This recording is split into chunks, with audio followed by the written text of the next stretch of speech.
Hi everyone, this is Gloria with StampWithGloria.com. Today I'm going to show you a couple of cards I made with the Walk in the Wild set. It was my club set this month because of Father's Day. There's just a couple of techniques I'd like to show you how to do. I hope you like them. The cards that we're making look like this. We've got this card here, and that's done with the triangle punch, a technique I showed on another video, and then this card here done with the brayer. I'm going to start with this card, kind of timber, kind of timber looking card, North Woodsy kind of card. But what you start with is your sticky paper, and you're going to pull off one side, and then you're going to punch your triangles. And you're just going to stick them on the sticky paper, just butt them up one against the other one, and then you can make a pattern. As you can see on this one, on the card, I butted the triangle points together, and you could even make octagons on your card if you wanted to instead of a straight strip. Here I kind of put the triangle in the middle of the red, gives it a totally different look, and that's the fun part about doing this. This is a quilter's dream come true if they like to quilt and make different things. The triangle punch is great for this. Once you've put the triangles on, you just trim it off with your trimmer, peel off the backing, and stick it onto your card. You get this great look right here.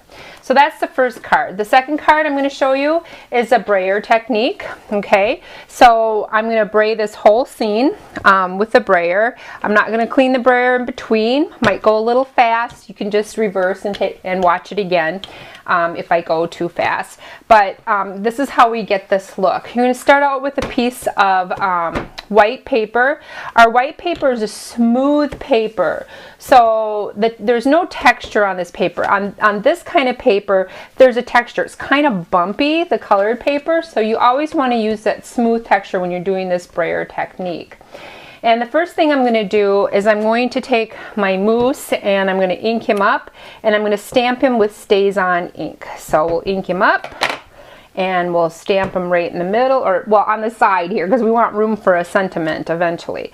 So there we go, we've got him on there. I like using him and the rest of the stamps in that particular set with the StazOn because it's not so juicy, and this image is very fine. So you want to get a clear, crisp image, but you don't want the ink to flow over. So, and plus with the brayer technique, this is just a good stamp pad to use so that it doesn't bleed.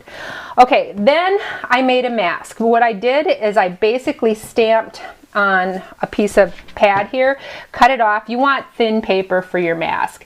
And then I took the two-way glue pen. There's two ways to use this pen, and one is to put the glue on the back of a mask and make it into a post-it note.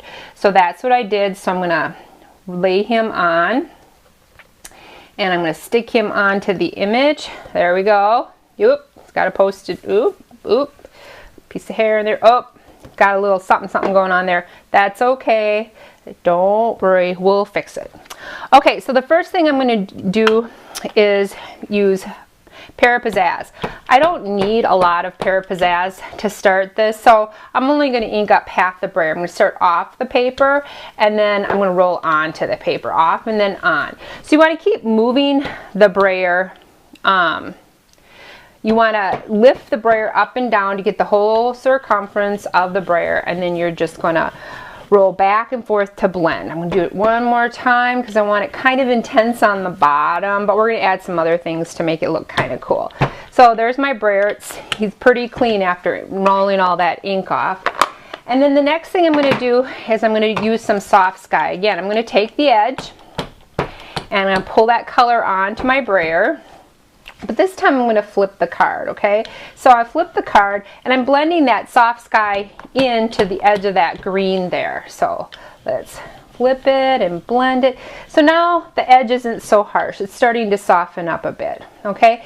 It's okay. We're going to do something with that edge anyway, so you're not really going to notice it. Now, when you're doing a brayer technique, you want to get intensity.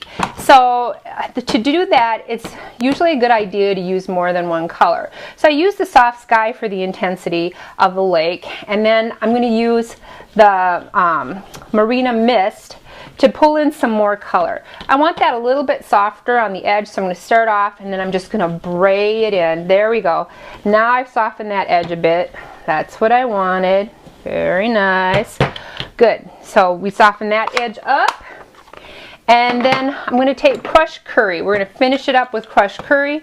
Again, I'm just going to take the edge on the brayer, roll off. Now, one of the things you want to remember is when you're layering colors like this and you're on a piece of white paper, if you don't want the color underneath to blend with the color that you're putting on top, then move the paper over. And I usually do that with yellows because I certainly do not want that blending in together.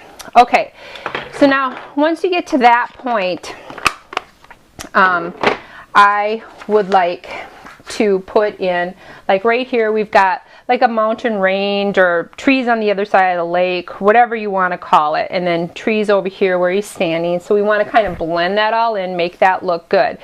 So what I'm going to do is take a sponge and I'm going to ink it up with Old Olive. Alright, and I've already made a pattern. So I want to start somewhere in here where the two lines meet. This blended yellow and green is going to be kind of misty looking, and then I'm going to start to make a midline here. So this will be the other side of the lake. Okay, and I don't need the humps on both sides, so I'm going to move this paper over just a little bit. Okay, so there we go. And I just gave it a whisper of something going on in the background there. That's kind of cool, huh? And then these colors just kind of blend into the horizon and make it look kind of cool. So down on the bottom where he's got all of his weeds, we want to put in a line here. So, and I do this with either pouncing the sponge or sometimes I rub the sponge. Okay, there's no right or wrong reason to it. You just do what you want to do. Okay, and I think I'm going to give it a little bit of something there. See, so we've got that going on. Now we're going to take off the mask on the moose. I know there's an edge around my moose. He's okay. He'll be okay. I'm going to show you how to fix that in just a second. So we're going to just roll in some color, because we don't want all that white showing, and then we might pull the color up just a little bit here. Okay, so we've got the moose in. Now this ground looks kind of weird. It's just sitting there going la la la la la la la. So I love these new Project Life pens. They're just really awesome to use, and they're so thin that with this particular set, it's real easy to kind of blend that in and pull out some of that grass, because grass does not grow all nice and even, does it? So we're going to put in some weeds here and then, you know, make a couple of dots, make it look like it's supposed to look like that, and then I'll show you how to blend it all in just a second. Some more grass here. Okay, so we've got a nice little oasis that he's standing on, and then I'm going to take and I'm going to put the mask up here, but what I'm going to do is I'm going to rub in that color for the mountain range here, right across the tines, because we don't really want his tines sticking out and looking so white. So then I'm going to take, this is baked brown sugar, and I'm going to color our moose in, because we don't want him to be white. I'm okay with this little white around him. It kind of makes him pop a little on the picture. So I'm really okay with that. Okay, so I'm just coloring him in solid. I'm not really being careful at all. And there we go. So now I'm going to use the Signal Glow pen. What I want to do is define his tines a little bit. And this is actually, oops, I should actually make that brown. This is actually the flip side of his tines. So that's kind of cool. And then we're going to pull this in right here.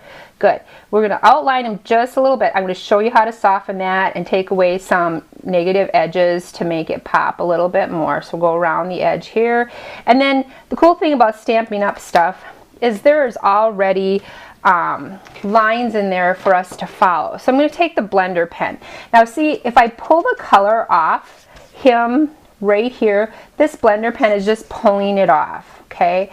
And what it's doing is causing highlights in my mousse, pulling the color away. Love it, love it, love it. If you want it a little bit more intense, you could pull in the white color here and then blend that in. No way, right? You can blend the blender pen, or you can blend the Signal Quote pen. Yes, yes you can. You want to soften up his image just a little bit, the tines, because you want to just get the look, but you don't really want to ruin him.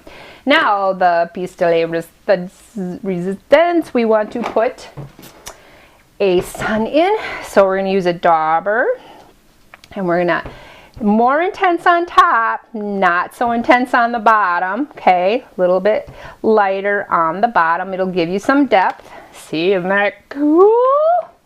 All right, there you have it. This is the technique that I used to make my card. Oh, look it, the original has some birdies. Let's put some birdies in. I'll put some birdies in here. I have terrible penmanship, so my V's are not going to be perfect, but they'll be okay. I'm going to add a little black, give it a little depth on the middle here. There we go. At least I'm consistently poor at my penmanship. Okay, so you can put a little sentiment there. Here's your mousse. He's on the bank, the opposite bank. I put more white in this one and left it. It's totally up to you what you want to do. But it's a cute little card to make. I hope you enjoyed it. Remember, I'm one of the Stampin' Up! Originals. You can buy everything that I just demoed here at stampwithgloria.com or go to Stampin' Up!